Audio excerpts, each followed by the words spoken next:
할렐루야, 감사합니다. 오늘도 이 아침에 함께 하신 여러분들, 또 가정에서 함께 하는 모든 분들 진심으로 사랑하고 축복합니다. 오늘도 예배가 비록 한자리 모이지 못했지만 하나님께서 우리와 함께 하실 줄 믿습니다. 처소에서도 말씀 듣고 은받고 함께 하나님 만난 시간이시기 바랍니다. 시계를 만드는 회사에 갓 입사한 한 젊은이가 오랫동안 그 회사에서 시계를 만들었던 경력이 많은 상사에게 좋은 시계가 무엇입니까? 라고 질문했답니다. 그럴 때 그 상사가 대답하기를 좋은 시계란 일정하게 가는 시계입니다. 태엽이 많이 담겨 있다고 해서 빨리 가고 태엽이 풀려 있다고 해서 느리게 가면 안 됩니다. 그리고 날이 춥든지 덥든지 간에 또 낮이든 밤이든 간에 누가 보든지 안 보든지 간에 시계를 어디다 두더라도 일정하게 가는 시계, 그런 시계가 정말 좋은 시계입니다 라고 답을 했다고 합니다. 자, 좋은 시계에 대한 것, 우리가 믿음이라는 것을 한번 비교해 보니까 좋은 믿음도 마찬가지가 아닐까 생각이 듭니다. 좋은 믿음이라는 것은 우리가 은혜가 가득할 때라든지 또 지쳐있을 때라든지 상황이 좋을 때든지 어려울 때든지 혹은 남이 보거든지 안 보든지 코로나가 있든지 없든지 간에 우리가 변함없이 잘 지켜나가는 믿음, 이것이 좋은 믿음이 아닌가 생각이 듭니다. 지금 코로나19가 오랜 시간 계속 진행되고 있어서 하루하루가 보내는 것이 결코 쉽지가 않습니다.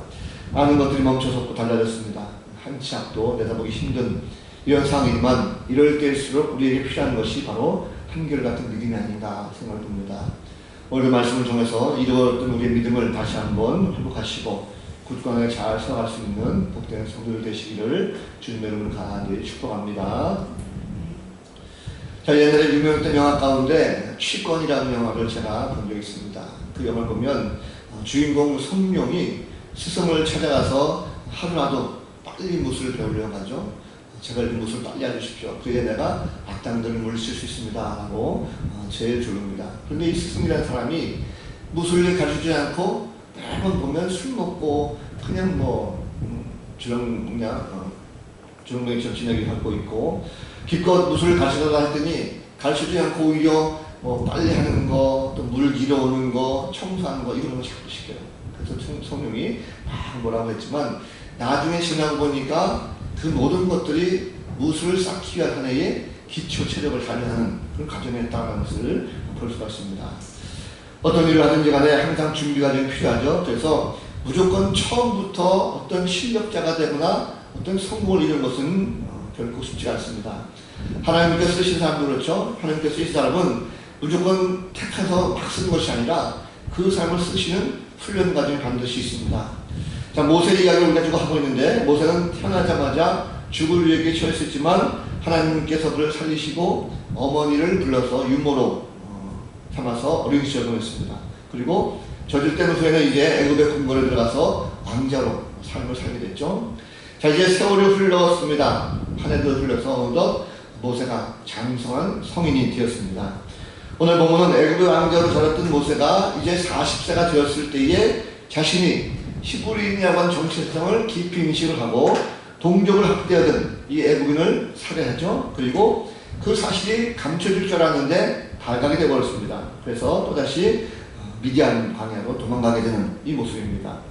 모세는 40년 동안 애굽의 성에서 궁에서 애굽의 학문교육을 받았지만 이제 또다시 광야 나가서 40년 동안 그가 민족 지도자로서의 훈련을 쌓게 되는 그런 장면을 시작하고 있습니다.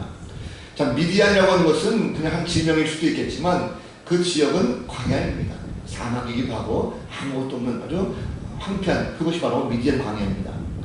왜 하필이면 하나님께서 쓰는 그 모세를 미디안 광야까지 도망가게 하셨을까라는 거죠. 자, 모세는 그동안 왕궁에 있으면서 체계적인 훈련과 교육을 받았습니다. 그래서 사도행전, 신약성경 사도행전 7장 22절 말씀 보면 그 스데반 집사가 모세에 대해서 이렇게 설명합니다. 모세가 애굽 사람의 모든 지혜를 배워 그의 말과 하는 일이 능하더라 라고 말씀했습니다. 모세는 40년 세월 지나는 동안에 애굽 왕궁에서 배울 수 있는 모든 것들을 다 배웠습니다. 지혜를 배웠고 지식을 배웠고 무술을 배웠고 병법을 배웠고 다 배웠습니다. 자, 이스라엘 민족을 이끌 수 있는 지도력도 거기에 포함되어 있죠. 다 겸비했습니다. 그런데 한순간에 광야를 보내주게 됐어요. 그리고 광야는 아무것도 없습니다. 거기는 황폐한 것이고 배울 만한 것도 없고 훈련할 만한 것도 없습니다. 자, 모세는 분명 어머니 요게벳으로부터 들은 민족의 아픔, 고통을 그가 항상 생각했습니다. 어떻게 하면 내가 이 민족을 구할 수 있을까 늘 고민했다는 거죠. 그래서 아마도 그는 비록 왕궁에 있었지만 늘 이 히브리 민족에 대한 부담감 그리고 사명감 이것들을 아마 늘 생각하고 있었을 것입니다. 자, 오늘 사별을 한 것도 사실 동족이었던 히브리를 도우려다가 일어난 사건이었습니다. 그런데 같은 히브리 사람은 이것을 드러내서 떠들었어요. 자, 동족의 입만 다물고 있었으면 전혀 문제가 없었습니다. 그런데 오히려 이것이 드러나고 말았다는 거죠. 하나님께서 애국에서 왕자로 잘 살았던 모세를 한번 쓰신다고 한다면 그냥 이런 사건을 덮어주시고 애국 왕자로서의 교육을 더 받도록 해주는 것이 맞지 않겠는가. 그래야 뭔가 그 안에서도 좋은 리더십이 나오지 않겠는가 생각이 듭니다. 자, 그런데 그것이 가장 쉽게 얻을 수 있는 결과라고 생각하지만 실제로 돌아보면 그렇지 않는 경우가 많죠. 세상을 살아가면서 어떤 일이든지 간에 쉽게 되는 예는 별로 없습니다. 사람들은 보면 무언가를 항상 금방 자꾸 이루려고 합니다. 그러나 반드시 과정이 필요하다는 것입니다. 자, 주위에서 자신이 똑똑하다 그래서 사업을 덜썩 벌이다가 망하는 경우 종종 많이 있습니다. 요즘 보면 뉴스를 보면 특히 주식에 투자하는 사람이 많다 그래요. 은행에 돈을 넣어도 이자가 잘 없다 보니까 남의 말만 듣고 아 그래? 남들 주식에서 돈 많이 번다고 하니까 나도 거기 한번 투자해봐야지 하고 덜썩 투자했다가 결국 망하는 경우가 종종 있습니다. 훈련의 과정 없이 자신의 능력, 자신의 실력만 믿고 덤볐다가 큰코 다치는 경우가 이걸 보면 얼마나 많습니까? 하나님께 쓰임받고 있는 사람들 마찬가지입니다. 굉장히 급하게 서두르는 경우 많이 있어요. 내가 예수 믿고 은혜 받았습니다. 빠른 시간 내게 내가 하나님 앞에 쓰임받고 싶어요. 그러다 보니까 막 교회 와서 뭔가 하려고 하죠. 어떤 일이든지 다 감당할 수 있을 것 같습니다. 내 힘과 능력이면 다 할 수 있을 것 같아요. 열정 넘치죠. 그러다 시간 지나다 보면 오히려 그런 마음 때문에 교회에서 갈등을 일으키기도 하고 오히려 본인도 낙심하고 또 상심되어져서 교회를 떠나는 경우가 종종 있습니다. 자, 미성수가 할 때 급하게 서두르는 것 좋지 않습니다. 그럼 밥할 때도 보면 그렇죠. 밥할 때 보면 무조건 밥이 다 끓였다고 해서 밥이 다 되는 건 아니지 않습니까? 반드시 뜸을 들이는 과정을 거쳐야 맛있는 밥이, 제대로 된 밥이 만들어진다는 볼 수가 있습니다. 사람들 자신이 일장 나가고 인류의 기업에서 경험을 쌓게 되면 나는 무엇이든지 내 힘으로 할 수 있다라고 생각합니다. 내 능력으로, 내 실력으로 충분하다고 생각합니다. 그런데 그 자신감이 지나치다 보면 결국 그것은 교만함으로 나가고 만다는 것입니다. 하나님 앞에서 범죄한 인간들은요, 겸손을 잊어버리고 온유한 마음을 잃어버렸습니다. 하나님의 은혜를 잊어버리고 자신의 능력으로 지금까지 내가 해쳐왔다라고 착각하는 경우가 많이 있습니다. 사탄은 이런 마음을 교만하게 이용하죠. 그래, 너 정도 실력이면, 너 정도 능력이면 충분하게 할 수 있어 해서 교만하게 만들고, 그리고 결국 몰락하게 돼서 패배의 자리로 가게 만드는 것. 이것이 바로 사탄의 계략이라는 것입니다. 그리고 제대로 훈련하지 않으면 승리할 수가 없습니다. 바르게 쓰임받기 위해서는 때로는 미디안과 같은 광야에서의 훈련이 필요하다는 것입니다. 자, 당시에 가장 힘있고 문명이 발달한 나라가 애국입니다. 특별히 왕궁에서 자란 모세는 더없이 훌륭한 교육을 받았습니다. 각종 무술을 겸비했던 최고 훈련을 받으면서 그가 성장했어요. 성장에 따른 것은 단순히 신체적으로 자라는 것이 아니라 그의 인격이라든지 무술이라든지 지혜 모든 면에서 다 훌륭하게 자랐다라는 그런 성장의 모습을 볼 수가 있습니다. 더 이상 훈련이 필요 없을 정도로 장성한 인물이죠. 그 마음속에 민족을 배반했습니까? 아닙니다. 히브리 민족을 위한 애국의식이 뚜렷습니다. 그렇다고 하면 그런 모세의 지도력을 통해서 얼마든지 히브리 백성을 구할 수 있지 않겠습니까? 자, 그런데도 불구하고 하나님께서 그 모세를 미디안 광야로 그를 보내고 말았어요. 도대체 뭐가 이 모세에게 부족해서 하나님께서 그를 광야로 보내셨을까라는 것입니다. 참 아이러니한 것은 이 모세가 저지른 일을 하나님께서 같은 동족을 통해서 그 사건을 드러내게 만들어 오셨어요. 자, 모세는 어려서부터 어머니 요기벳 품안에서 자랐습니다. 아마도 요기벳이 모세를 키우면서 모세에게 가장 강조한 것이 신앙심 혹은 애국심이 아닐까 생각이 들어요.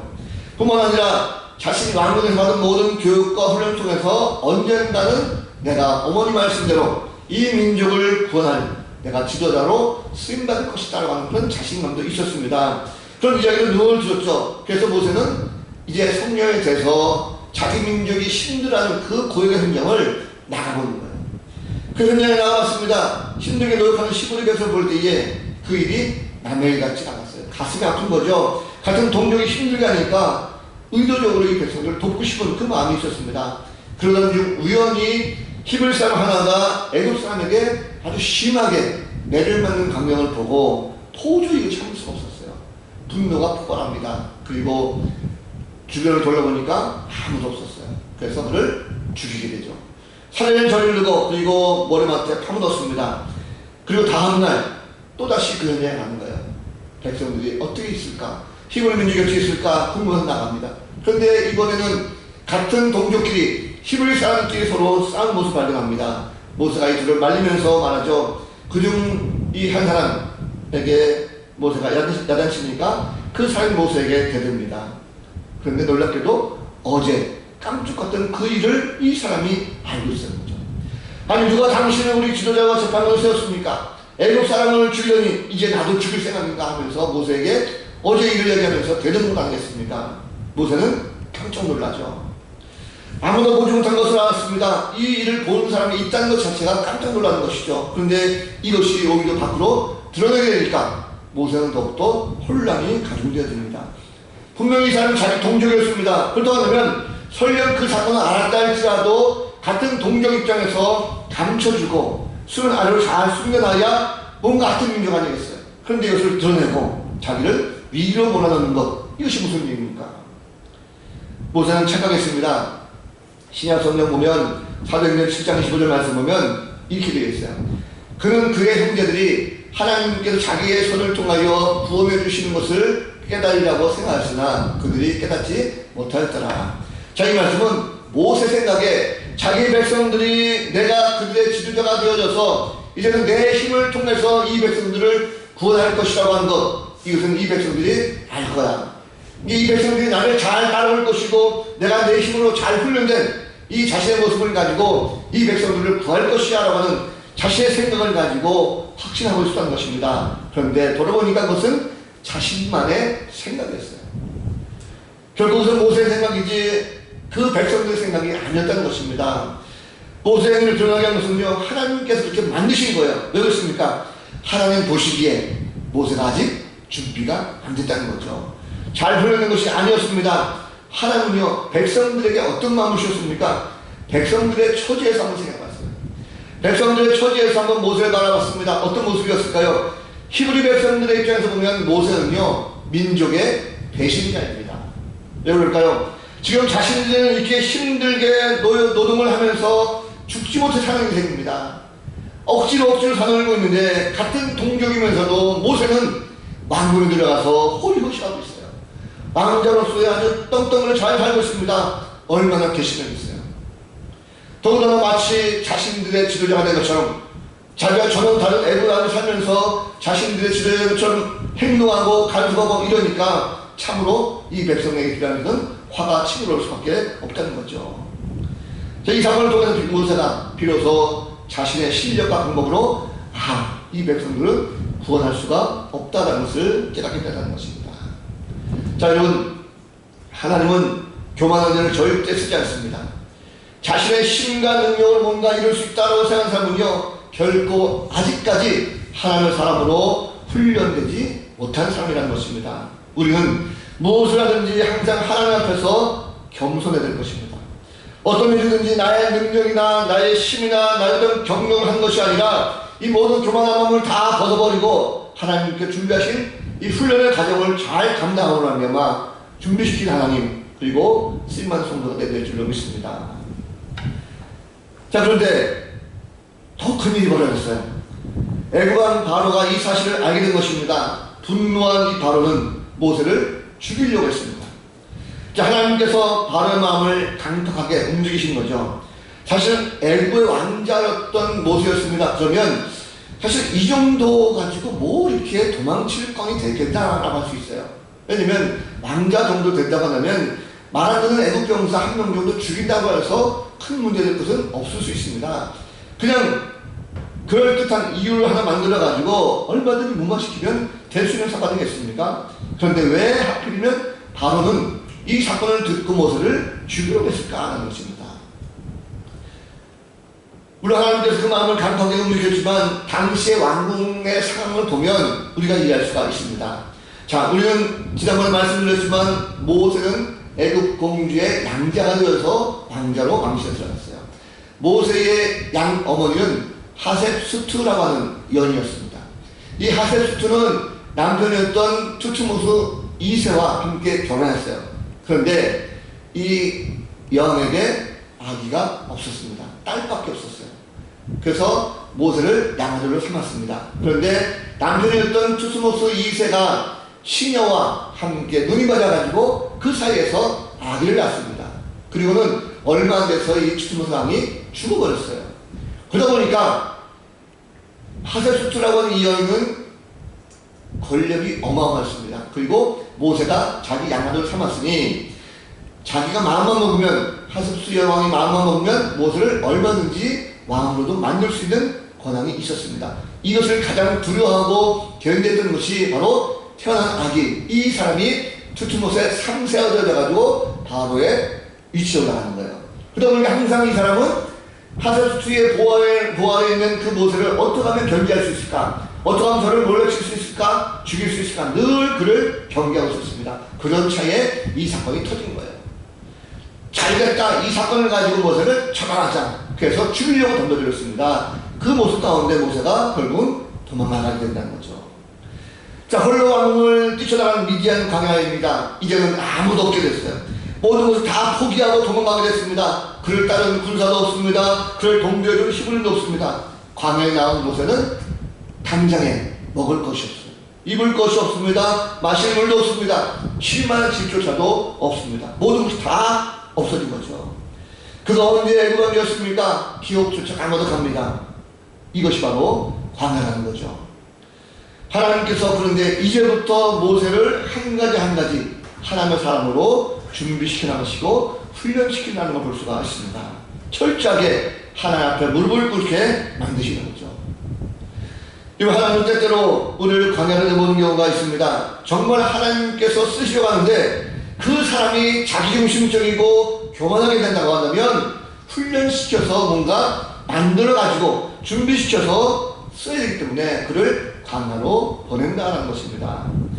광야는 공허한 고난 현장입니다. 그러나 그것은 우리를 더 크게 사용하시고자 하는 바로 하나님의 훈련 장소가 바로 광야라는 것입니다.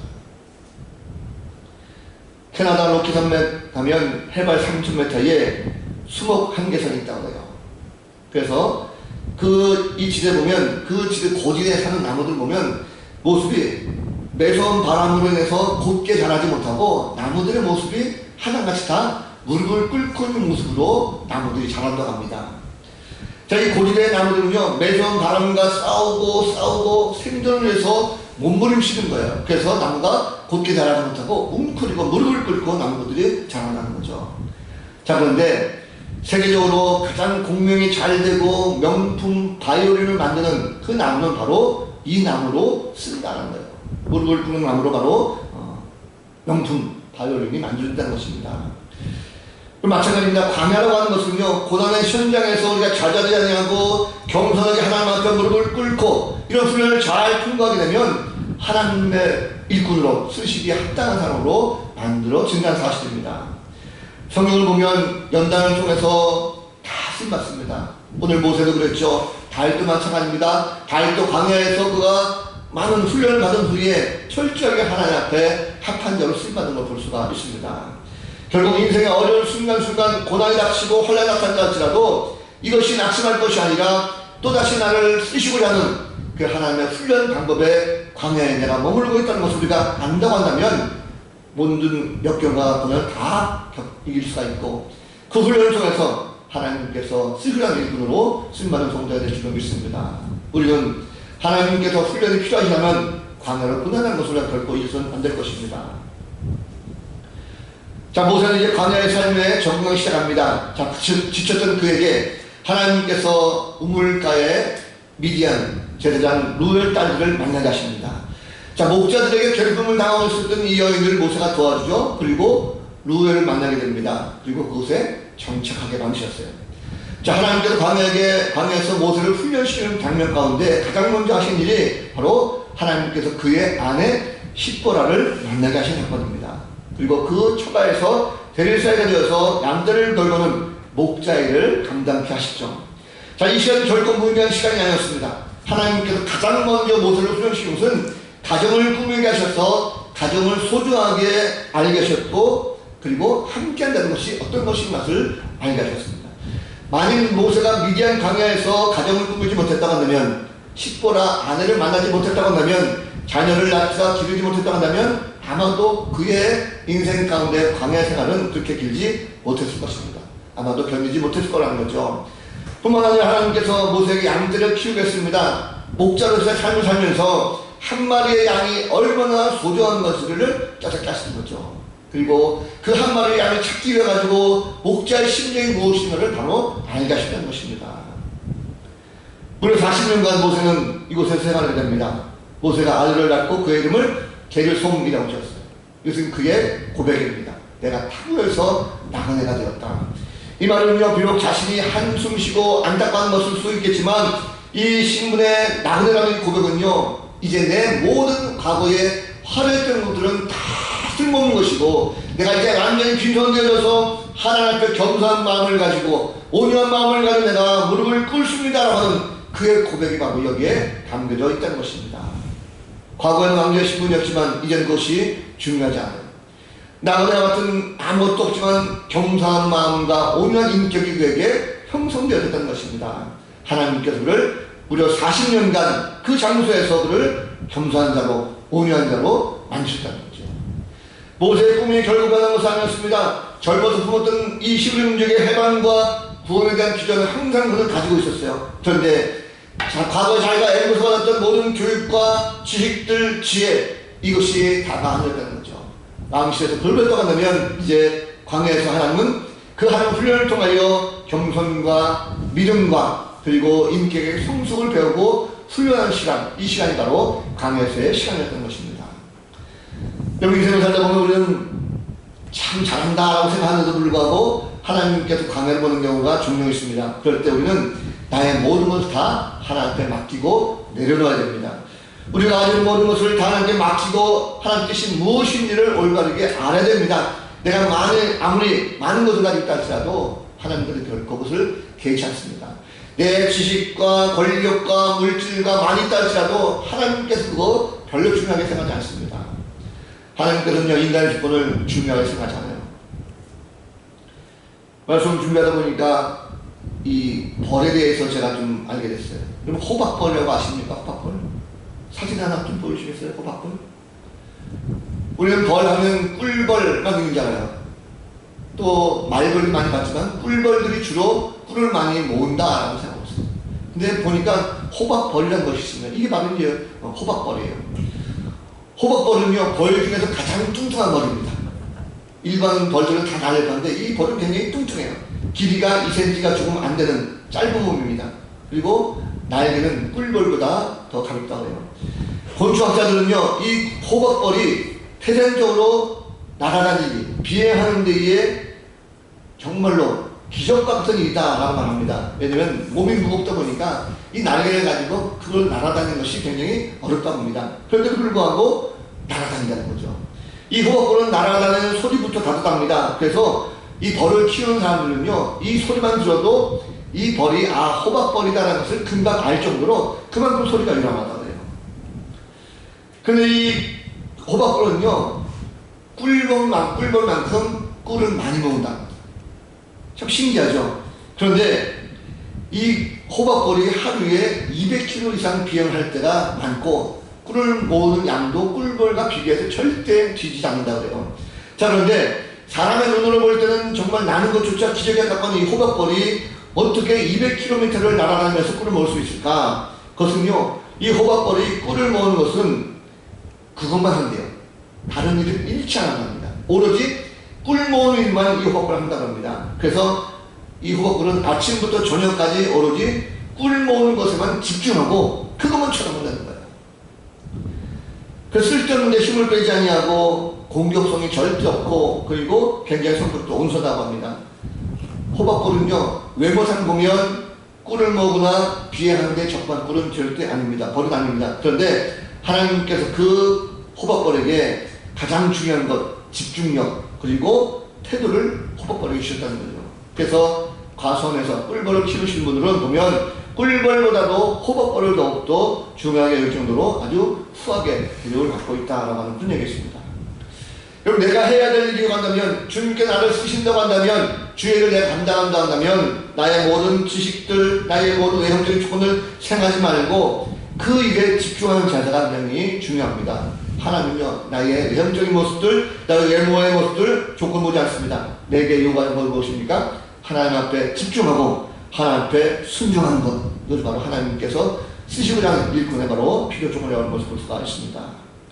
하나님은 값비싼 세상의 훈련보다도 아무것도 없는 광야의 훈련을 통과하는 사람을 일꾼으로 쓰십니다. 그래서 택한 백성들은 모두 다 광야의 훈련을 통과해야 하나님께 쓰임받을 수가 있다는 사실입니다. 하나님은 능력의 하나님이십니다. 우리는 유약하지만 강한 훈련을 통해서 하나님의 훈련을 통해서 우리가 하나님의 용사로 쓰임받을 수가 있다는 사실입니다. 예수님도 이 땅에 오셔서 공생의 시작하기 전에 가장 먼저 하신 것이 무엇입니까? 광야에서 훈련을 하셨어요. 그리고 사역을 하실 때 놀라운 역사가 펼쳐지기 시작했죠. 그 주님이 지금 우리를 부르시면서 우리를 훈련시키고 있습니다. 내 안에 성령을 역사하시면서 나를 강하게 고난을 통해서 변화시켜주고 있다는 사실입니다. 예수 그리스도는 우리가 고난 가운데 있다 할지라도 우리를 훈련시키셔서 정금과 같이 되기로 하십니다. 예수님은 광야 훈련을 통해서 우리를 변하게 만드시고 있어요. 여기 사람들은 광야를 싫어하죠. 왜 싫어합니까? 척박하고 메마릅니다. 아무것도 없어요. 가면 고생입니다. 자신이 당하는 고난의 의미를 모르고 그저 당장 현실에 아무것도 없는 광야가 더욱게만 느껴집니다. 그래서 그들은 광야가 어떤 것인지 몰라요. 그런데 성도에 있어서의 광야, 성도에 있어서의 고난이라는 것은 바로 훈련 장소입니다. 예수님께서 믿는 자들은 때때로 광야 훈련장으로 내모실 때가 있습니다. 사업이 어렵다든지 또 삶이 힘든다든지 물질이 불평한다든지 이런 어려움을 통해서 고난을 가는 것은 광야로 낼 때가 있습니다. 그럴 때 우리는 낙심할 것이 아니라 더 크게 강하게 쓰시기 위한 바로 주님의 훈련이라는 것을 우리가 알아야 할 것입니다. 예수님은 거친 광야에서 훈련을 잘 마친 성도들을 언제든지 주님의 사역에 사용하십니다. 광야 훈련을 거치지 않으면 크게 쓰임받지 못합니다. 작은 어려움만 생겨도 작은 힘든 일만 생겨도 쉽게 포기하고 무너지기 때문에 그렇죠. 광야 훈련을 잘 마친 사람은 세상에 그 어떤 고난과 경험을 할지라도 절대로 넘어지지 않습니다. 예수님 훈련을 통해서 우리를 더욱더 강하게 하셔요. 예수님의 훈련 방법을 통과한 성도는요 어떤 광야가 온다 할지라도 어떤 고난이나 환란이 닥쳐온다 할지라도 담대하게 뚫고 나가게 만들어줍니다. 주님은 이 땅의 모든 죄를 다 담당하시고 십자가에 달려 들어가셨어요. 인간이 당할 수 있는 가장 큰 고통을 바로 주님께서 당하신 것입니다. 주님께서 이 고통을 당하시고 그 모든 걸 다 견딜 수 있는 것은 바로 광야 훈련이셨고 우리에게도 그걸 바로 가르쳐 주셨습니다. 이제는 우리도 마찬가지로 십자가 보혈로 말미암아 모든 광야에서 이길 수 있는 힘을 얻게 되었습니다. 하나님께서 모세를 광야에서 그의 시장을 정금같이 만드셨어요. 이제는 모세는 더 이상 세상의 교육과 훈련이 아닌 하나님의 훈련 방법이 최고임을 알고 그분께 모든 것을 다 맡기는 인생이 되었습니다. 지식과 지혜를 주신 분도 바로 하나님을 고백하면서 겸손히 때를 기다리는 인생이 됐다는 것입니다. 자, 모세는 세상 것이 아니라 바로 하늘의 상급을 말하면서 사는 인생이 되었어요. 아, 그렇구나. 과거에 그것이 아니구나. 애굽의 부귀영화가 다가 아니구나. 이제 어디 하늘의 상급을 내가 받아야 되구나. 라는 그런 마음이 모세에게 있었습니다. 히브리 기자는 이렇게 말합니다. 히브리서 11장 24절부터 26절까지 말씀 보면 이렇게 되었어요. 믿음은 모세는 장성하여 바로의 공주의 아들이라 칭함받기를 거절하고 도리어 하나님의 백성과 함께 고난받기를 잠시 죄악의 낙수를 누리는 것보다 더 좋아하고 그리스도를 위하여 받는 수모를 애굽의 모든 부하보다 더 큰 재물로 여겼으니 이는 상 주심을 바라봅니다. 모세는 광야 훈련을 통해서 이 모든 세상 것보다도 바로 영원한 천국에서의 상급을 주시는 그 하나님의 은혜가 더욱더 내게 더욱더 크다라는 것을 고백하면서 장차 민족을 위하여 구원받는 큰 일꾼으로 성장해 나가는 그 모습을 볼 수가 있습니다. 자, 우리도 그리스도의 군사로서 비록 삶이 힘들할지라도 이 광야에서 우리를 잘 이기고 나간다면 반드시 주님은 엄청난 역사, 큰 축복을 우리 가운데 주실 줄로 믿습니다. 여러분 한번 돌아보시기 바랍니다. 우리 가운데 현실에 지금 어려운 문제가 무엇입니까? 혹시라도 내 삶 가운데 광야 같은 이런 삶을 살고 있습니까? 그렇다고 한다면 그것이 고난의 현장, 아픔 현장이 아니라 바로 하나님께 나를 훈련하시는 훈련의 현장이라는 것을 알고 반드시 이걸 이길 수 있는 믿음을 잘 만들어 가시기 바랍니다. 반드시 크게 쓰임받을 때가 올 줄로 믿습니다. 인생이라는 자체가 편안하고 안락하지만은 않습니다. 갑자기 광야 같은 곳에 내몰릴 때가 있습니다. 그럴 때 우리가 낙심하지 말고 그 과정을 잘 이기시기 바랍니다. 하나님께서 우리를 쓰시기 위한 단련의 시간입니다. 그럴 때 우리에게 필요한 것은 주님께 한 걸음 한 걸음 더욱더 가까갈수록 함께 영적으로 깨어있는 것입니다. 그러기 위해서 우리가 함께 기도한다는 거죠. 하나님 앞에 기도하면 나를 훈련시키는 그 하나님 앞에 영적 교통이 이루어지게 됩니다. 그래서 우리는 환난 가운데 있을 때에, 광야 가운데 있을 때에 가만히 있을 것이 아니라 좀 더 기도하고 준비하는 모습이 반드시 필요합니다. 새해를 맞이해서 계속적으로 강조하는 것이 바로 기도입니다. 우리에게 필요한 것이 반드시 기도입니다. 2월 첫째 주는 새해를 맞이해서 특별 수백 기도로 한 주간 진행하려고 합니다. 좀 늦었지만 우리가 마음먹 잘 준비하시기 바랍니다. 함께 모여서 기도할 수 있다는 것, 이건 역시 축복이고 감사한 것입니다. 이번 한 주간 동안도 비록 환난 가운데, 고난 가운데, 광야 가운데 내가 내몰렸다 할지라도 우리가 기도하기를 쉬지 말고 계속적으로 기도하면서 가정이나 각 처소에서 기도하시는 하나님의 마음, 우리를 쓰시려고 준비시켜 주시는 그 하나님의 은혜를 깊이 경험하시고 함께 그 가운데 승리하시는 복된 성도의 삶이 되시기를 우리 구주 예수 그리스도 이름으로 간절히 축원을 드립니다. 기도하겠습니다. 거룩하신 하나님, 인생 살면서 우리는 내 능력과 내 힘으로 모든 것을 할 수 있다 생각합니다. 그러나 때로는 실패하고 좌절할 때가 많습니다. 무엇보다도 나는 준비되었다라고 하는 착각이 우리 가운데 있지 않습니까? 하나님께서 쓰시는 사람, 비록 환난과 고난이 있다 할지라도 그것이 또한 하나님께 쓰임받기 위한 광야의 훈련 현장임을 알고 잘 준비하고 이길 수 있는 믿음의 용사들 되게 하여 주옵소서. 코로나19로 말미암아 힘들고는 세상이라 할지라도 이건 역시 하나님께서 우리를 훈련하시고자 하는 현장임을 우리가 알고 더욱더 믿음 가운데 기도하며 굳건하게 달려나갈 수 있는 복된 성도들 되게 하여 주옵소서. 감사 찬양하옵고 예수 그리스도 이름으로 간절히 기도하옵나이다. 아멘.